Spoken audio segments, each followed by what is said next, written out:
Let's go over an update for the Obi Wan Kenobi Star Wars movie. This is Mike Zero here. If you guys are new to the channel, do make sure to subscribe to see future Star Wars content. Now, what's really interesting, of course, is all of the talk that has been happening between Collider, ABC, The Hollywood Reporter, etc. on all of the standalone films. We really know, nothing of exactly what's really happening behind the scenes over at Lucasfilm and Disney. However, today we do have an update for the Obi Wan Kenobi Star Wars movie, all thanks to the playlist. The full story can be found below in the description. Now, the writer of this story wanted to make it clear that this story, he didn't necessarily want to talk about it 6 months ago, and he's now talking about it.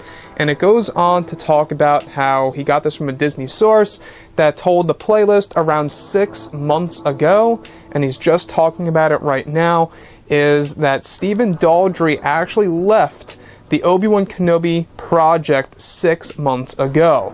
Now, this could very well indicate that maybe, and just maybe, that the Kenobi movie drama that's been happening over at Lucasfilm and, Disney, etc., if any drama is really happening over there, it could very well have nothing to do with the Solo A Star Wars Story box office results, and it could have actually had all to do with finding a brand new director and a new writer. So looking at all of this, it's a very interesting read, because back then the playlist heard that the Obi-Wan movie would be saved for Disney's streaming service. Now, there's no full confirmation on this, so just take this with a grain of salt for now. But this is the update for the Obi Wan Kenobi Star Wars movie, is that 6 months ago, the playlist heard that Stephen Daldry left the project as director, and that they are actually currently looking for the Obi Wan Kenobi Star Wars movie to being the first movie on Disney's streaming service, which, by the way, is aimed for a release of fall of 2019, the autumn of 2019.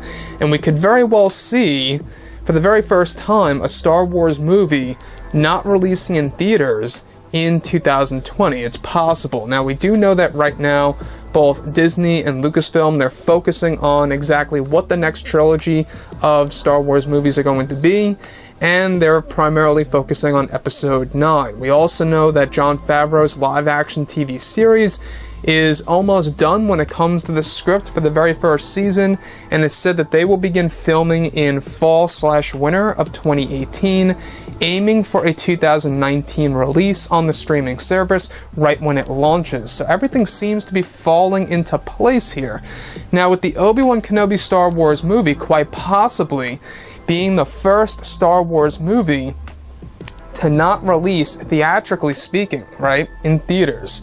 I don't know how you guys feel about that, but the Obi Wan Kenobi movie may very well be a movie that'll release only on the streaming service that will be unveiled in 2019.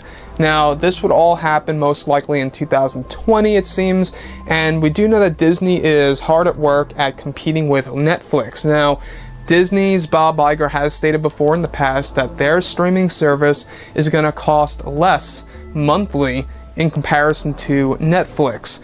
Now, they're trying to do as many things as possible, I guess it seems, to really get people to sign up, right, to their streaming service to see various pieces of Star Wars content, whether it be live-action TV series, maybe even cartoon series, or even a major feature film, such as the Obi Wan Kenobi movie.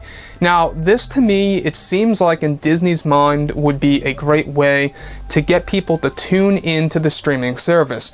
Now, my take on this is that, well, I would really prefer to have Ewan McGregor on the big screen. There's something that's all the more exciting about going ahead and seeing a Star Wars movie in the theaters around other Star Wars fans. There's something just magical about it.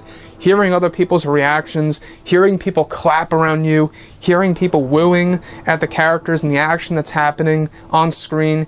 That's the big thing that I really love about Star Wars. And if they do decide to have the Obi Wan Kenobi movie on the streaming service, it could very well mean two things. It could be a tactic to get people to essentially sign up, and it could also be a way of, essentially diverting all of that risk of losing money once again, like they did with Solo: A Star Wars Story. It could very well be possible that Disney saw this coming when it comes to how, low the performance was for the box office results of Solo. Given that they spent so much money on reshoots, they may have very well expected to actually lose some money on that project, and maybe it was at that point in time that they decided to say, hey, you know what, Stephen Daldry, they decided to part ways, and then that's when they started regrouping their ideas of what to do with the Obi-Wan movie starring Ewan McGregor, is to have it on the streaming service. Once again though, guys, take this story with a grain of salt. There's no full confirmation on this, so no need to, fully worry about that if you guys are bothered by that. But looking at what's been happening, everything with the, the community and the franchise, etc., I think that they have to do whatever they need to do to get that Obi Wan Kenobi movie made. I think a lot of fans want to see that, and in my eyes, if Ewan McGregor's working as the character of Obi-Wan, I'm all for it. Whatever way I can see it, I'm all for it. I would just prefer it to be on the big screen. Anyways, guys, drop a comment below. Let me know what you think about this. And if you guys did enjoy the content for today, do make sure to drop a thumbs up on this video to support the channel. I thank you all so very much for the kind support, and I'll catch you guys next time.